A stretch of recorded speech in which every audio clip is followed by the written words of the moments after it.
अस्सलामुअलैकुम वरहमतुल्लाहि वबरकातुहू। कैसे हैं जी आप सब लोग। उम्मीद है कि आप लोग अपने घरों में खुश होंगे, ठीक ठाक होंगे और आप लोग अमनो अमन के साथ अपने घरों में मौजूद होंगे।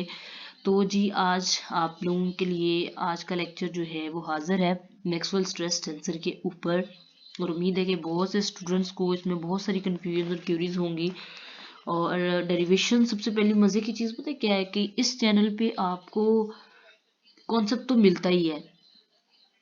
दूसरी चीज़ जो इम्पोर्टेंट चीज़ मिलती है ना वो आपको इस चैनल पर ये है कि इस चैनल पे आपको कंप्लीट डेरिवेशन मिलेगी। इंशाल्लाह इंशाल्लाह आप मेरी कोई भी वीडियो उठा कर देख लें, आप लोगों को उसकी कंप्लीट डेरिवेशन और फिजिकल मीनिंग के साथ मिलेगी इंशाल्लाह।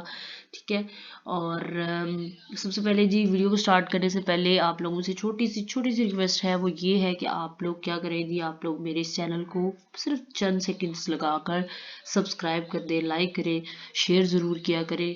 हो सकता है कि आप को समझ आई है या नहीं आई है, लेकिन अगर आप किसी और को शेयर करेंगे तो हो सकता है कि उसका भला हो जाए और वो इस वीडियो को देखे और इस वीडियो को देखने के बाद जो है वो उसकी बहुत सी क्यूरीज जो है वो सॉल्व हो जाए। ठीक है। तो इस चैनल को सब्सक्राइब करने के बहुत से फ़ायदे हैं आप लोगों के। खैर उस पर भी किसी दिन बात ज़रूर करेंगे इंशाल्लाह, लेकिन अभी टाइम इज़ शॉर्ट। तो मैक्सवेल स्ट्रेस टेंसर को हम डील करते हैं कि इसके अंदर क्या करना है जी। हमने सबसे पहले इलेक्ट्रोमैग्नेटिक फोर्स जो है वो हम लोगों ने फाइंड आउट करनी है कि किसी भी वॉल्यूम वी के अंदर चार्जेस के ऊपर कितनी इलेक्ट्रोमैग्नेटिक फोर्स टोटल लगती है। वो है हमें पता है कि इसके लिए एक फार्मूला होता है QE+V×B ये। ठीक है। अब Q की वैल्यू ये होती है। ठीक है। रो डीटा सिंपल क्या किया कि इस Q को इसके अंदर इंसर्ट कर दिया तो ये हमारे पास आ जाएगा रो E+V×B डीटा। सिंपल। ठीक है। अब यहाँ पे देखें जी रो वी जे जो होता है वो रो वी के इक्वल होता है, तो यहाँ पे हमने रो वी की जगह पे जे लगा दिया। ठीक है। तो हमारे पास ये दो चीज़ें आ गई। ये इक्वेशन बहुत इंपॉर्टेंट है, बहुत बहुत बहुत इंपॉर्टेंट है, इसलिए बार बार कह रही हूँ कि इस इक्वेशन को आप लोगों ने मस्ट अपने दिमाग में रखना है। ठीक है। चलेंगे। अब हम लोगों ने क्या किया कि अब हमने रो E+J×B को नाम दे दिया है जी। कि हमने कहा जी ये वाली जो जी हमने कहा जी ये जो है ये क्या है, फोर्स पर यूनिट वॉल्यूम है और इसको हमने स्मॉल f से डिनोट कर दिया। सॉरी। तो in order to eliminate the rho at J बड़ा पूछा जाता है जी यहाँ पे जे और रो जो है वो इन दोनों को हमेशा हम कोशिश करते हैं कि जे और रो को ना कहीं भी इक्वेशन आ जाए इलेक्ट्रोडायनामिक में, तो हम कोशिश करते हैं रो जी को ना हम एलिमिनेट कर दें। ये बड़ा ही इम्पोर्टेंट क्वेश्चन है कि क्यों एलिमिनेट किया जाता है, हम क्या मसला है मेल के साथ। तो इसका जो करेक्ट आंसर है वो ये है कि देखिए जी रो क्या है, basically it's the charge density. J क्या है, it's a current density. Charge density का क्या मतलब है कि कितने नंबर ऑफ चार्जेस किसी भी जगह पे प्रेजेंट है। ठीक है। That's a charge density. क्या कोई भी इंसान, कोई भी नॉर्मल ह्यूमन बीइंग्स किसी जगह पे बता सकता है कि यहाँ पे कितने चार्जेस पड़े हुए हैं? क्योंकि करंट फ्लो कर रही है, चार्जेस फ्लो कर रहे हैं, मूव कर रहे हैं या प्रेजेंट है किसी जगह पे, तो इट्स फिजिकली बहुत मुश्किल है इस चीज़ को बताना कि यहाँ पे कितने चार्जेस पड़ेगा, इसकी डेंसिटी कितनी हो सकती है। और करंट का बताना भी बहुत मुश्किल है कि यहाँ पे कितनी करंट प्रेजेंट है। ठीक है। तो बेहतर हल की यही है कि ये फिजिकली ऑब्जर्वेबल नहीं है, आई थिंक सो।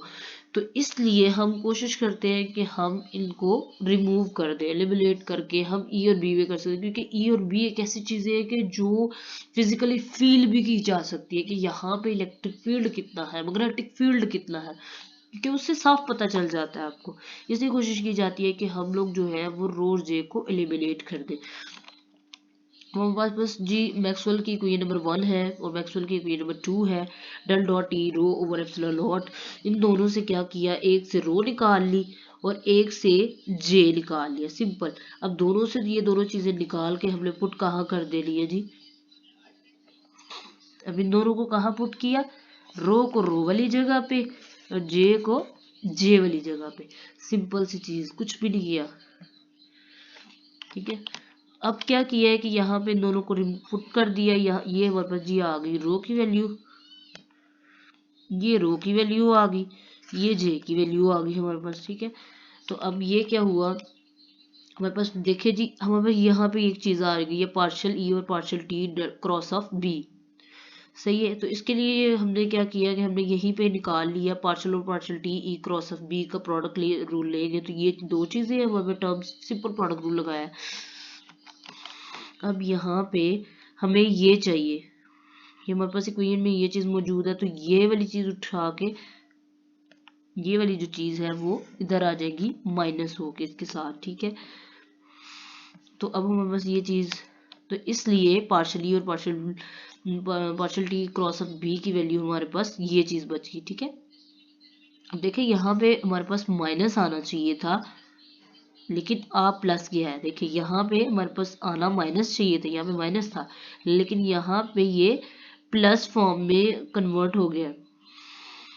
सही है, क्यों हुआ है ये, और ये देखिए E cross of del cross of E कैसे हुआ कि हमें पता है पार्शियल बी और partial T is equal to minus del cross of E, तो इसकी यहाँ पे इस जगह पे इसकी वैल्यू पुट हुई है, ये माइनस, ये वाला माइनस जो यहाँ पुट करने के बाद आया है, इसके साथ जब इसके साथ होगा तो ये प्लस में हो जाएगा, और ये चीज हमारे पास ई क्रॉस डेल क्रॉस ऑफ ई की फॉर्म में आ जाएगी। ठीक है, नेक्स्ट जो है वो ये है कि हमने अपनी इक्वेशन नंबर 4 को, ये जो हमारे पास इक्वेशन नंबर 4 आ रही है, ये वाली इक्वेशन नंबर 4 को हमने कहाँ पुट कर दिया, इक्वेशन नंबर 3 के अंदर।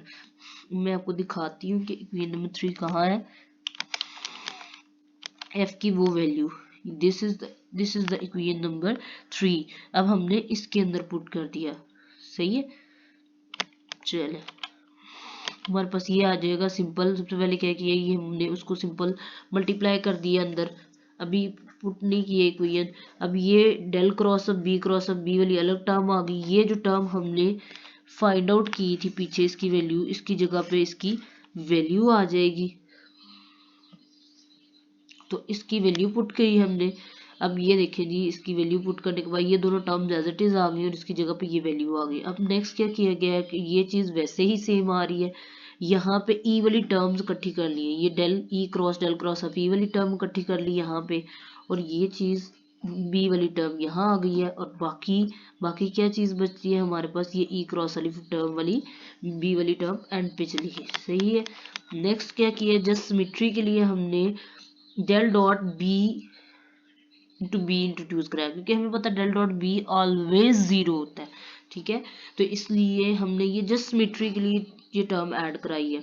अब क्या हुआ, क्योंकि हमारे पास डेल डॉट ई आगे ई वाली वैल्यू थी, इसलिए हमने बी के लिए भी ऐसे किया, ये ई वाली टर्म तो ऑलरेडी मौजूद थी ना, ये देखिए जी ई वाली टर्म, ये वाली टर्म प्रेजेंट थी, बस यहाँ पे इस टर्म के अंदर हमने अपनी डेल डॉट बी वाली टर्म भी अंदर डाल दी। ठीक है, ये सिंपल सिर्फ हमने खुद से इंसर्ट की है, ये कहीं से आई नहीं है, ये हमने खुद से इंसर्ट की है जिसके सिमेट्री दिखाने के लिए कि जो चीज यहाँ पे बन रही है वही चीज यहाँ बननी चाहिए, और लास्टली एट द लास्ट हमारे पास वही वाला एक्सप्रेशन आ गया। ठीक है, अब हमने क्या किया जी, प्रोडक्ट रूल लगाया, प्रोडक्ट रूल नंबर 2 था, इसके अकॉर्डिंग क्या था कि डेल ए डॉट बी, दो जब हम लोग करते होते हैं, दो वेक्टर के बीच में डॉट प्रोडक्ट लेके साथ में हम लोग उसका ग्रेडियंट ले रहे होते हैं, तो ये हमारे पास चीज आती है। ठीक है, अब हमने क्या किया, सबसे पहले हमारे पास आ रही है चीज डेल ई डॉट ई, यहाँ पे जब हमने किया तो ये चीज आ गई। सही है, ई डेल ई, इस तरह से मतलब जहां जहां ए और बी था दोनों की जगह पे ए ए ई इंसर्ट करवा दिया। अब देखें जी, ये टर्म और ये टर्म दो दफा होगी, मतलब 2 यहाँ पे आ सकता है, तो इसको ऐड करके 2 वाली टर्म कर दी, और ये भी 2 दफा है तो ये भी 2 वाली टर्म में होगी। सही हो गया, नेक्स्ट हमने क्या किया, हमें चाहिए था डेल क्रॉस वाली टर्म को हमने खत्म करना, ये डेल क्रॉस वाली को, तो क्या किया, ये चीज जो थी सिंपल ये चीज यहाँ चली गई, माइनस हो गई। अब ये चीज, बाकी ये चीज अपनी जगह पे ही रिमेन रही। ठीक है, अब ये वाला 2 जो था, उसके बाद नेक्स्ट टर्म में ये वाला 2 इनके नीचे आ गया, 1/2 हो गया, और ये 2 2 के साथ कैंसिल आउट हो गया। ठीक है, चलिए जी, नेक्स्ट जो है क्या किया, इसी तरह बी के लिए भी किया है और बी के लिए भी सेम यही टर्म्स आ गई। अब हमने इस इक्वेशन को 5 को और 6 को जहां जहां क्रॉस वाली वैल्यूज थी वहां पुट कर दी है, सिंपल।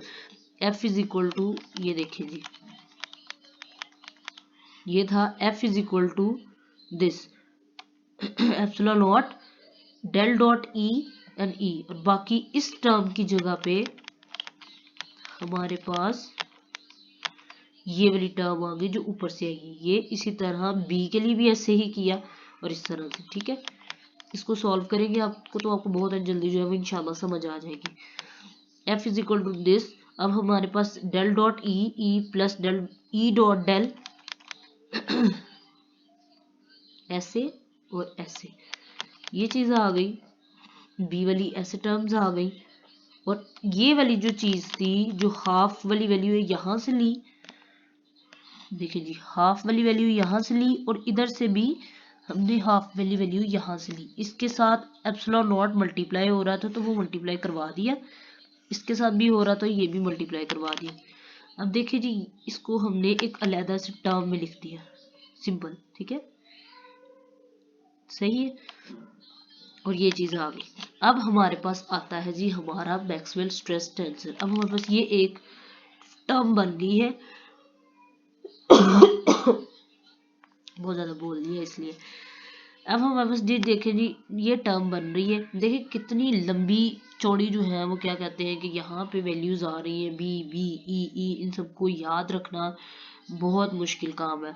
तो क्या किया गया, यहाँ पे मैक्सवेल स्ट्रेस टेंसर लगाया गया, उस टेंसर की वैल्यू यहाँ पे गिवन है। ये जी इस तरह का स्ट्रेस टेंसर होता है ये वाला, ठीक है, मैक्सवेल का। ये मैक्सवेल ने दिया था ताकि इसको यूज करते हुए हम आसान कर सके अपनी कैलकुलेशन को। तो ये क्या है, टी आई जे, यहाँ पे ये मैक्सवेल स्ट्रेस टेंसर है, इसकी वैल्यू क्या है, epsilon not E I J minus half delta Chronicle delta I J E square plus this, ठीक है। इसके लिए बी के लिए भी ऐसे ही किया। यहाँ पे जो आई और जे है वो क्या बता रहे हैं जी, X Y and Z coordinate को बता रहे हैं। तो अगर हम इस तरह से करते हैं तो इस लिहाज से इस स्ट्रेस टेंसर के 9 कंपोनेंट्स होंगे। कैसे, आई और जे की जगह पहले लगा लिया एक्स एक्स, फिर एक्स वाई, फिर एक्स जी, फिर क्या किया लास्ट पे, फिर सेकंड पे क्या किया, Y X Y Y and Y Z, फिर जी किया Z Z Z Y and Z X. इस तरह से करके 9 कंपोनेंट्स बन गए, ठीक है। दो क्रॉनिकल डेल्टा जो है आई डेल्टा आई जे की वैल्यू 1 होती है अगर इसके इंडिसेस सेम होते हैं, ये बात हमें पता है। अगर नहीं भी पता तो चले आज पता चल गई होगी आपको। और इसकी वैल्यू 0 होती है जब ये आई और जे की जो कोऑर्डिनेट्स जो है, for example I J different हो तो इनकी वैल्यू 0 होती है, ठीक है। तो इस चीज को यूज करते हुए पहले हमने क्या किया, टी एक्स एक्स, जब टी एक्स एक्स लगाएंगे तो जहां जहां आई जे था वहां पे एक्स एक्स लग जाएगा।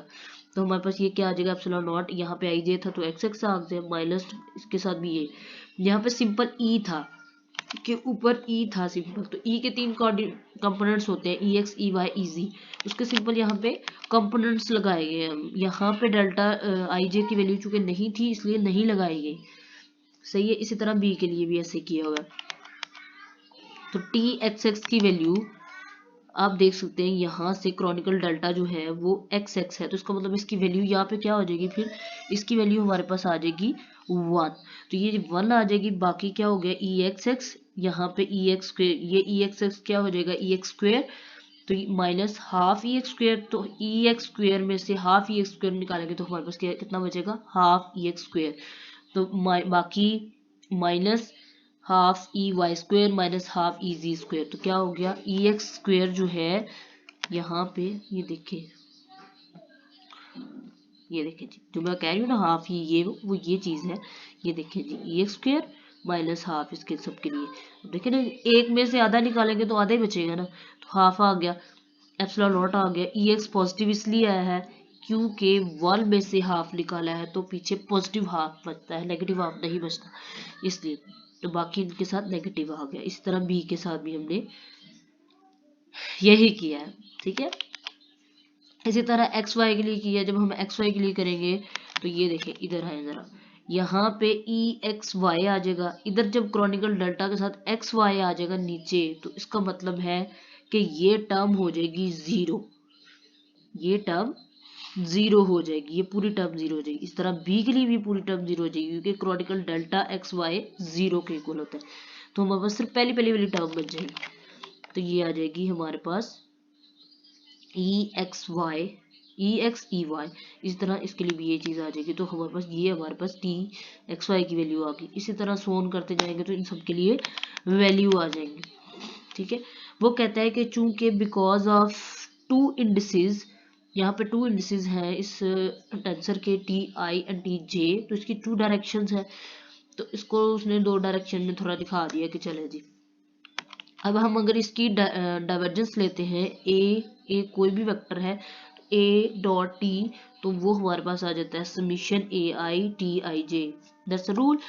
इसी तरह इसके लिए भी किया गया है। तो अब यहाँ पे हमारे पास जब डेल्टा डॉट टी जे करेंगे तो क्या आ जाएगा, डेल्टा नहीं सॉरी इट्स क्या है ये, मुझे भूल गया इसको, डेल, हाँ del Y dot T J, तो ये आ जाएगा del I T I J, simple. अब क्या किया यहाँ पे, अब इस टी आई जे की वैल्यू, वो जो पहले इसकी जनरलाइज वैल्यू थी वो पुट कर दी गई, सिंपल। ठीक है, और यहाँ पे क्या आ गया, ये समीशन एप्सिलॉन नॉट डेल जो है वो अंदर सबके साथ मल्टीप्लाई हुआ है। तो सबसे पहले क्या हुआ, यहाँ पे इस डेल एक दफा इस आई के लिए ऊपर अप्लाई हुआ और सेकंड टाइम भी इसके ऊपर, यानी यहाँ पे एक प्रोडक्ट, तो ये हमारे पास प्रोडक्ट करके ऐसे आ गया। ठीक है, नेक्स्ट ये चीज एज इट इज ही आ गई, ये चीज जो थी वो एज इट इज ही वैसे आ गई। इसी तरह बी के लिए भी हम करेंगे। ठीक है, चलें जी।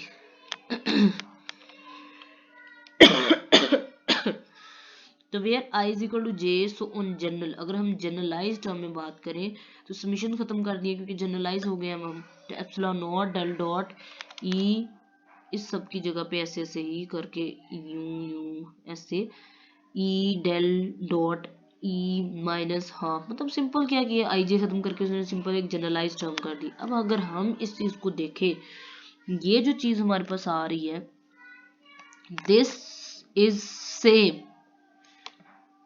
किसके साथ मैच कर रही है, ये जो हमारे पास इस स्ट्रेस टेंसर की वैल्यू है, देखिए जरा ध्यान से इसको देख ले, epsilon naught del dot E plus this and this. अगर हम उस एफ वाले एक्सप्रेशन पे जाए जो हम पीछे छोड़ के आए थे, वो क्या था, ये देखें, क्या ये बिल्कुल सेम एक्सप्रेशन नहीं आ गया, ये बिल्कुल सेम एक्सप्रेशन है उस एक्सप्रेशन के जो हमारे पास मैक्सवेल स्ट्रेस टेंसर लगा के जनरलाइज करके आए हैं। तो भाई इससे बड़ा फायदा हमें क्या मिल सकता है, हमने क्या किया, सिंपल फिर ये चीज लगा दी और हमारे पास सिर्फ जो चीज नहीं थी उस एक्सप्रेशन में वो थी ये, तो ये साथ एज इट इज आ गई। तो del dot T minus mu naught epsilon naught partial S, क्योंकि इस चीज की वैल्यू हमें पता है, E cross 1/, micro naught E cross B जो है वो पॉइंटिंग वेक्टर होता है, उसकी जगह पे एस लगा दिया, सिंपल। तो देखें कितना छोटा एक्सप्रेशन हो गया, वो इतने लंबे चौड़े जंजाल से बचने के लिए हमने सिंपल क्या किया, अपना मैक्सवेल स्ट्रेस टेंसर लगा दिया यहाँ पे। अब यहाँ पे क्या हुआ, टोटल मैग्नेटिक फोर्स जो हमारे पास आ गई इन वी। अब ये मैंने आपको बोला था स्टार्ट में कि ये एक्सप्रेशन बहुत इंपॉर्टेंट है, इसको याद रखें। अब यहाँ पे क्या किया, एफ डी टी, एफ वो था जो हमने, वो आ रहा था रोई वट, अब यहाँ पे इसकी वैल्यू पुट कर दी, ये जो एफ हमने यहाँ से निकाला है उसकी वैल्यू पुट कर दी, और यहाँ पे अब क्या चीज हुआ है कि डीटा डीटा दोनों साइड पे सिंपल ये डीटा जो है अंदर आ गया। ठीक है, तो अब हमारे पास डाइवर्जेंस थ्योरम यहाँ पे अप्लाई हुआ है, डाइवर्जेंस थ्योरम यहाँ पे अप्लाई होने के बाद ये चीज़ आ गई।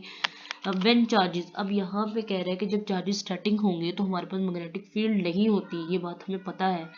तो फिर क्या होगा, हमारा ये जो चीज़ S है वो जीरो हो जाएगा क्योंकि S के अंदर B होता है, जब B जीरो है तो S जीरो है, जब S जीरो है तो ये पूरी टर्म जीरो हो जाएगी क्योंकि ये मल्टीप्लाई हो जाएगी। तो फिर हमारे पास जो फोर्स लगेगी वो कितनी लगेगी, T dot D A. Physically अगर हम लोग देखें तो यहाँ पे टी किस चीज की मीनिंग दे रहा है, ये हमें दे रहा है फोर्स पर यूनिट एरिया। देखिए ना, अगर ये डी ए यहाँ से यहाँ पे चला जाए, नीचे आ जाए, फॉर एग्जाम्पल ये यहाँ आ जाए, तो ये क्या बताएगा, फोर्स पर यूनिट एरिया की वैल्यू देगा। ठीक है, और यहाँ पे कह रहे हैं कि इसके जो डायगोनल एलिमेंट्स हैं वो क्या बताते हैं, इसके डायगोनल, इस ये जो हमारे पास टेंसर है इसके डायगोनल एलिमेंट्स हमें रिप्रेजेंट कर रहे होते हैं, प्रेशर को बता रहे होते हैं, और इसके जो ऑफ डायगोनल एलिमेंट्स होते हैं वो हमारे पास शेयर्स को बता रहे होते हैं। तो आई होप सो कि आप लोगों को इस लेक्चर की समझ आई होगी, नहीं आई तो पूछ सकते हो ठीक है। यहाँ से हम जरा एक दफा बुक को एक नज़र देख लेते हैं कि क्या आया। बुक में भी वही लिखा हुआ है जो हम लोगों ने इतनी देर से बक बक बक बक किया है, या फिर थोड़ा चेंज लिखा हुआ है। देखिए जी, पहले क्या किया है, सिंपल फोर्स ली है और उसका ये पार्ट हम लोगों ने निकाल लिया, इस पार्ट को ये हमने एफ का नाम दे दिया, फोर्स पर यूनिट वॉल्यूम का नाम दे दिया। और फिर क्या किया है हम लोगों ने, F is equal to epsilon dot del dot T this and this, ये रो जे वगैरह इंसर्ट करा के आने के बाद हुआ है। उसके बाद हमारे पास ये चीज़ हमने एक्सप्रेशन अप्लाई किया तो ये आ गया। उसके बाद यहाँ पे हमारे पास पार्शली वी और पार्शल टी ये हमने लगा लिया यहाँ पे इसकी जगह पे, और ये बन गया। वाओ, हमने तो बिल्कुल सेव कर दिया। ओके, उसके बाद हमने क्या किया है कि थोड़ा सा दिमाग खपाया है और ये एफ की वैल्यूज लगा दी है। ठीक है, इस एफ की वैल्यूज में ये चीज़ पुट करने के बाद ये चीज़ आ गई।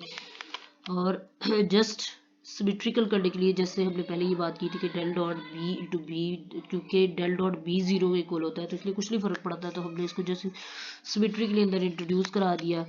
उसके बाद हमने यहाँ पर रूल अप्लाई किया, रूल अप्लाई करने से 2 ये वाला आता था, 2 ये वाला आता था। ठीक है, उसके बाद यहाँ से इसकी वैल्यू निकाल ली, ये भी अच्छा हो गया। अब बी के लिए भी ऐसे ही किया तो एफ की वैल्यू कुछ यू आ गई।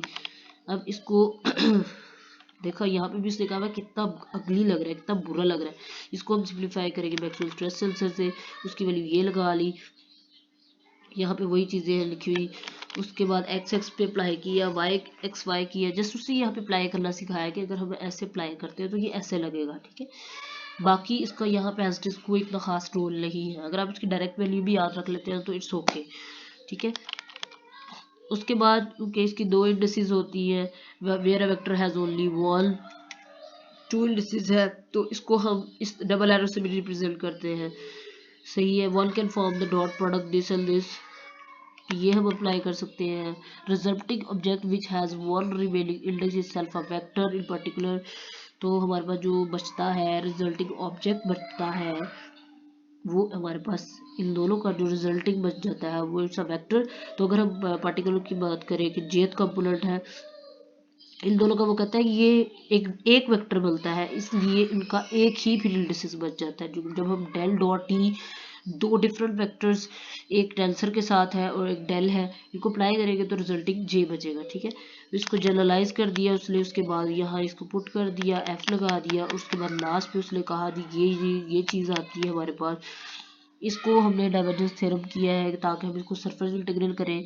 सेकंड अगर वो कहता है कि स्टैटिक केस हो जाएगा, सेकंड टर्म ड्रॉप आउट हो जाएगी और ये ऐसे आ जाएगा। ठीक है, यहाँ पे टी जो है इट्स अ फोर्स पर यूनिट एरिया, ये स्ट्रेस बोलेंगे acting on the surface. More precisely की अगर बात करें तो ये जो है फोर्स पर unit area in the I at direction, I J जो है वो क्या करेगा, ये फोर्स लगा रहा है आई एट डायरेक्शन में along acting an element of surface oriented in the J direction. यानी ये फोर्स लगेगी आई एथ डायरेक्शन में acting on an element of surface, यानी सरफेस किस डायरेक्शन में है, जे डायरेक्शन में, लेकिन फोर्स कहाँ लगेगी, आई डायरेक्शन में। ठीक है, तो डायगोनल एलिमेंट्स बताएगी हमारे पास प्रेशर्स को और ऑफ डायगोनल शेयर्स को। सो आज का लेक्चर जो है वो हो गया है डन, अल्हम्दुलिल्लाह। सो आप लोगों से मिलते हैं, हमारी मुलाकात होगी इंशाल्लाह नेक्स्ट वीडियो में। तब तक के लिए आप लोग अपना बहुत बहुत बहुत सारा ख्याल रखिएगा और मुझे रखिएगा अपनी दुआओं में याद। अल्लाह हाफिज़ नासिर।